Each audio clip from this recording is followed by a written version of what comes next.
Bon dia a tothom. Jo us parlaré d'aquests petits dispositius que tenim aquí. El deixaré de moment aquí. Avui en dia, el 70% de la població mundial té un o més d'un smartphone. Això vol dir que hi ha més de 7.000 milions de smartphones al món i es calcula que el 2030 tindrem tants smartphones com persones. Gràcies.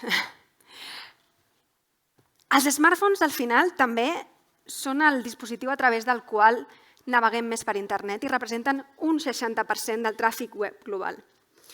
Són aquesta gran finestra al món, des de la qual vivim, ens relacionem, treballem, consumim, ens entretenim.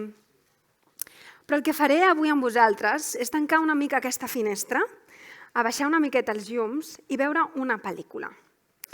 La pel·lícula sobre l'origen d'aquests petits dispositius que portem a les butxaques. Perquè, sí, totes tenim un passat una miqueta fosc. I és el cas també dels smartphones. I direu, per què és fosc el passat del smartphone? Passem a la següent diapositiva. Tot va començar aquí, se m'ha tallat la presentació. Aquí hauria de posar 1993 i allà ha de posar 2025.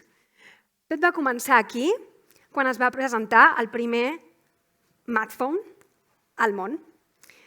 En 30 anys hem aconseguit que un telèfon mòbil s'hagi convertit en un petit ordinador portàtil i tàctil que és 1.000 vegades més potent que qualsevol dels ordinadors que fa no tant ens hem inventat. I ens preguntarem, com hem fet aquesta màgia? Com hem aconseguit que aquests dispositius tan petits siguin tan potents? I el secret és que un smartphone té més de 200 minerals, té més de 60 elements de la taula periòdica a dins. És a dir, té un disseny molt sofisticat. El que passa és que aquests minerals, com bé ha explicat ja la Júlia, es troben a les mines i no són fàcils ni de trobar ni d'extreure. La mineria és una de les causes d'impactes socioambientals més grans al món actualment. Perquè més enllà del que puguem veure a primer cop d'ull, que seria el vidre, l'alumini, el plàstic, a dins, per exemple, la bateria té níquel, té cobalt, el circuit electrònic té plata, té or, la pantalla tàctil té gal·li, té terres rares, i aquesta no és una llista exhaustiva, com us he dit, són més de 200 minerals. Malauradament, aquesta mineria, com us deia, destrueix ecosistemes, explota persones, explota infants, es relaciona amb casos d'abús de nenes i de dones i, bàsicament, es relaciona amb una manca de drets molt important. De fet, també està vinculada, en molts casos, a conflictes armats, com és el cas de l'or, el tungstè o el tàntal. Així doncs, aquesta és una part d'aquest passat fosc dels nostres smartphones. Però la història no acaba aquí. Perquè què passa després? Doncs un cop ja hem extret aquestes matèries primeres, les hem processat i les volem convertir en components electrònics, ens trobem que també hi ha molta explotació laboral. I és que els pares del smartphone es volien fer molt rics. I ho van aconseguir. I ho volien fer a qualsevol preu. Així doncs, van decidir ubicar la fabricació dels smartphones a països on podia haver-hi mà d'obra més barata.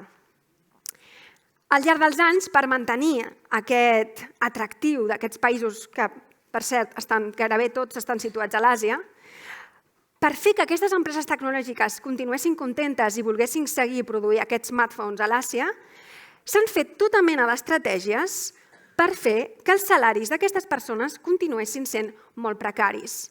Això vol dir que s'han posat moltes traves a que les treballadores es poguessin organitzar i lluitar pels seus drets laborals.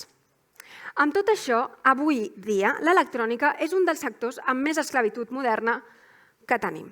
D'acord? I no només és un tema de salaris, és un tema d'exposició a tòxics, és un tema d'abusos verbals, d'abusos físics, de tota mena de vulneracions de drets humans i laborals greus. El smartphone, en realitat, el que ha fet és repetir la història dels seus predecessors. A vegades ve a veure els seus avantpassats al cementiri per reflexionar sobre la seva vida. Els smartphones acaben en aquests abocadors, culminant aquesta vida de vicis i d'abusos als drets de persones i de danys al medi ambient. La brossa electrònica actualment és el flux de residus al món que més creix i més ràpidament creix. El 2022 vam generar globalment 62.000 milions de quilos de brossa electrònica. Això equival a que podríem posar camions plens de brossa electrònica que donessin la volta en fila índia a tota la línia de l'equador de la Terra. Això són molts quilos de brossa electrònica.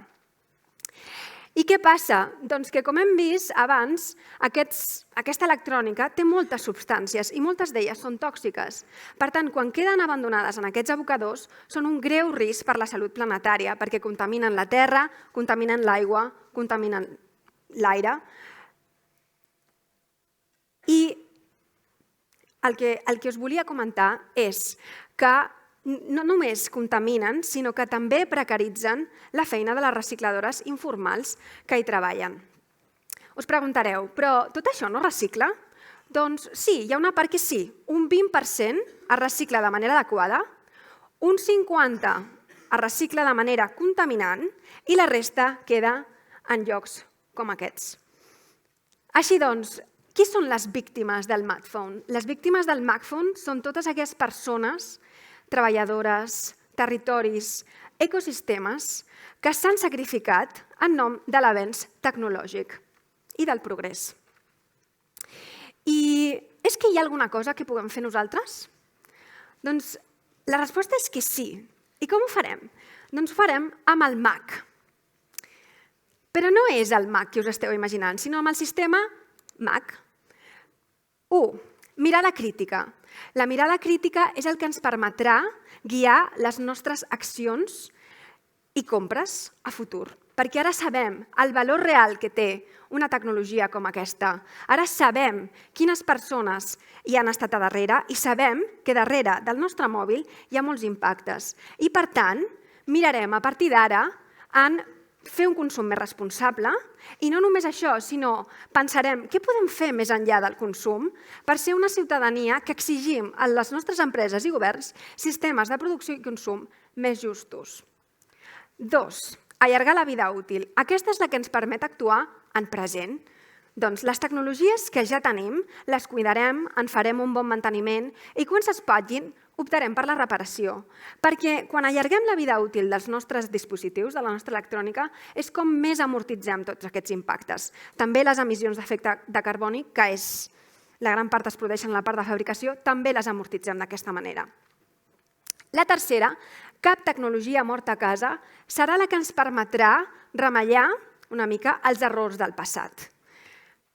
Quan deixem els aparells electrònics en un calaix o en un armari, la possibilitat de reutilitzar-ne les peces o de recondicionar-lo perquè un altre usuari o usuària en pugui fer ús queda més llunyana. Per què? Perquè les tecnologies es tornen més ràpidament obsoletes.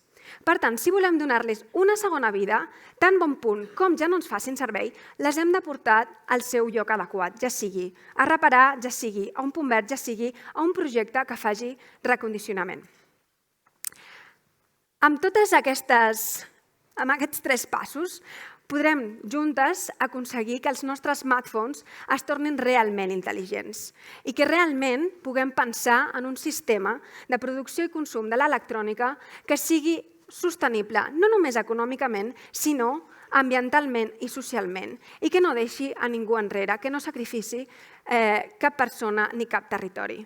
Així que fins aquí aquesta presentació. Moltíssimes gràcies.